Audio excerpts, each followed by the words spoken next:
மைனியோ அந்த மேலே தெருவு இருக்குல்ல அந்த ஆத்து பாலத்துக்கிட்ட மைனி கலர் கோழி குஞ்சு வச்சிருக்கானா மைனி ஒரு எட்டு போய் பார்த்துட்டு வருவோமா எப்படி கலர் கோழி குஞ்சியா கேட்டால் வேணா இப்போ செத்துருவாளுவேன் ஒரே நிலையா நீ பழுவ பார்த்துக்க பின்ன போய் பார்த்துட்டு வருவோமா ஃபர்ஸ்ட் வாங்க மைனி போய் பார்த்துட்டு வருவோம் விலை கொள்ளாமனா 5-6 வாங்கி விடலாம்ல மைனி போவோம் பின்ன என்ன கோழி குஞ்சு விலை எவ்வளவு ஏம்மா ஜோடி 50 ரூபாம்மா. என்ன விலை அதிகமாக சொல்றியானே ஜோடி 30 ரூபான்னு எல்லாரும் வித்துட்டு இருக்காவன்ட்டு எல்லாரும் பேசிட்டு இருக்காவ நீங்க என்னென்ன ஜோடி 50 ரூபான்னு சொல்றியா ஏம்மா ஜோடி 30 ரூபான்னு நீங்க தாரியலா நான் வாங்குகேம்மா நான் உங்கள்கிட்ட வாங்குகேன் யார் தாரான்னு வாங்கிட்டு வாங்க போங்க. என்ன 30 ரூபா வச்சு தாங்க நாங்க கொஞ்சம் வாங்குவோன்னே. ஏம்மா 30 ரூபா வச்செல்லாம் கிடையாது. நீங்க எத்தனை எடுக்கிறீன்னு பார்த்து அதுக்கு வேணா நான் கொஞ்சம் குறைக்கலாம். அதுக்காக ஜோடி 30 ரூபா வச்செல்லாம் பேச முடியாதும்மா. கட்டுப்படி ஆகவே ஆகாது. எங்களுக்கே ஒரு 5-10 தான் லாபம் கிடைக்கும். அதை எப்படிம்மா நாங்கள் விட முடியும் சொல்லுங்க. அந்த பொழப்புக்கு தானம்மா நாங்கள் இதை பொழப்ப நடத்துது. மைனியோ என்ன செய்யறதுக்கு பின்ன போவோமா பின்ன. ஆமாம் கலா 50 ரூபான்னா இது அநியாய விலை. கலர் கோழி குஞ்சுன்னு ஆசைப்பட்டு வாங்குது 2 நாளில் கலர் போயிடும். இது வெள்ளை லக்கார் கோழி தானே இல்லாட்டி சூப்பரா இருக்கு ஊட்டி. எப்போ எல்லா கலரும் அழகா இருக்கு.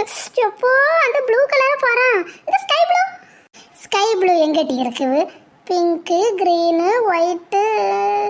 ஆமா பத்தியா எவ்வளோ அழகா இருக்கு. எடி உங்களை யாருங்க வர சொன்னது எதுக்கிட்டு வந்தியா? ஏமா ரேனிஸ் தான் சொன்னான். நீங்களும் அத்தையும் கோழி குஞ்சு பார்க்க போயிருக்கிறியா வாங்கிறதுக்கு போயிருக்கிறியா அப்படின்னு அவன் தான் சொன்னான். கோழி குஞ்சே வாங்கல ஒன்னும் வாங்கல நியாய விலை வீட்டுக்கு போங்கட்டியா. எம்மா வாங்கம்மா எனக்கு கோழி குஞ்சு வேணும்.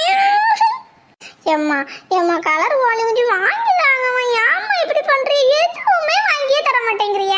அத்தா ரெடிஸும் நீங்க வாங்கிட்டு போவீன்னு தான் அங்க இருக்கான். வாங்கிட்டு போகலன்னு நாடம் ஆடுவானே.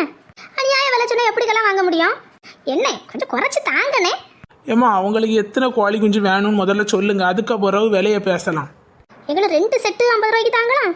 ஏம்மா 2 செட்டுன்னா 4 கோழி குஞ்சு உங்களுக்கு 50 ரூபாயாம்மா? ஏம்மா நான் 4 கோழி குஞ்சு 100 ரூபா சொல்லி நீங்கள் பாதிக்கு பாதி விலை பேசுறீங்க. என்னம்மா நினச்சிட்டு இருக்கிறியா? நீங்கள் கோழி குஞ்சு வாங்க வந்த மாதிரி தெரியல. என்ன கொஞ்சம் பார்த்து விலையை சொல்லுங்கண்ணே. இந்த பிள்ளைகள் இனி நில அறிஞ்சு நிற்கணே. கொஞ்சம் சொல்லுங்கண்ணே பார்த்து. ஏம்மா 5 கோழி குஞ்சு 100 ரூபாய்க்கு தரேன் வாங்கிடுங்க. இதுவும் அந்த கண்ணுருட்டி பிள்ளைக்காக தான் பாவம் பார்த்து விலையை குறைச்சிருக்கேன். அந்த பிள்ளை பாவம் போல அழுவுல்ல. கண்ணுருட்டி பிள்ளை ரெட்டி சிரிக்காத. அந்த அங்கிள் அப்படியாவது ஒரு கோழி குஞ்சு எக்ஸ்ட்ரா கொடுக்காருல்ல. வாய மூடிட்டு கலா என்ன செய்ய பின்ன வாங்குவோமா பின்ன. 5 கோழி குஞ்சு 100 ரூபாய்க்கு தரேன்னாருல 50 ரூபா அழுகு போட்டு வாங்குவோமா? சரி மைனி ஃப்ரீயாக கிடைக்க கோழி குஞ்சியை நான் எடுத்துகிட்டு போவதுக்கா எப்படி? கலா அது அந்த அண்ணன் சமைக்கல கலா கொடுத்தாவ புறவு எப்படி அது? மைனி என்ன மைனி இவ்வளோ தூரம் நான் தானே மைனி உங்களை கூட்டிகிட்டு வந்தேன். பின்ன இப்படி சொல்கிறீங்களா மைனி? என்ன கலா நீ ரெடிஸுக்கு 2 கோழி குஞ்சு பார்க்கறதுக்கு போதாதாக்கம்.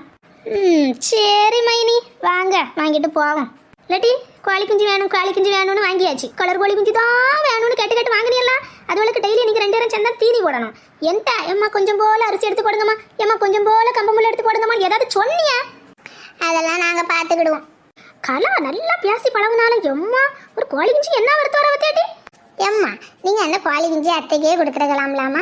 நீங்கள் என்னது கேட்டாலும் உங்களுக்கு எல்லாம் செஞ்சு தரதானே செய்யாவ.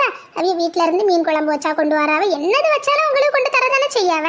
இல்லாட்டியா நீங்கள் ஒன்றுமே இங்கிருந்து கொடுக்காத மாதிரி பேசுறிய. ஒரு கரண்டி வத்தல் பொடி கேட்டால் ஒரு கப்போட கொண்டு கொடுக்குறிய. ஒரு உலக அரிசியாவா கேட்டாடி ஒரு 4 தரையை கொண்டு கொடுக்குறிய. ஒரு வெங்காயம் தக்காளி தாமா அப்படின்னு வந்து கேட்டாக்கி அத்தை எங்கள் வீட்டில் நிறைய இருக்கு எடுத்துக்கிடுங்க அத்தை. ஏதோ நம்ம மட்டும்தான் அங்கிருந்து வாங்குவங்க மாதிரியே பேசுறீட்டு 2 பேரும். ஏம்மா நீங்கள் இப்போ கோழி குஞ்சு கொடுக்க மாட்டேன்னு சொல்லிட்டீல்லாம். இனி நீங்கள் ஏதாவது அத்தை வீட்டில் போய் வாங்கிட்டு வந்துச்சோன்னா நாங்கள் போகவே மாட்டோம். உங்களுக்கு தேவைன்னா நீங்களே போய்கிடுங்க. என்ன ஆனாலும் மைனி இப்படி பண்ணியிருக்க கூடாது. ஒரு கோழி குஞ்சு ஃப்ரீயாக இருந்தால் உடனே நம்ம தான் அதை எடுக்கணும்னு நினைக்கிறது என்னது? சரி ஓகே இதை மனசில் வச்சுக்கிட்டாக்கி நாளைக்கு எப்படி பொழப்ப நடத்துறது. சரி நடக்கட்டும்.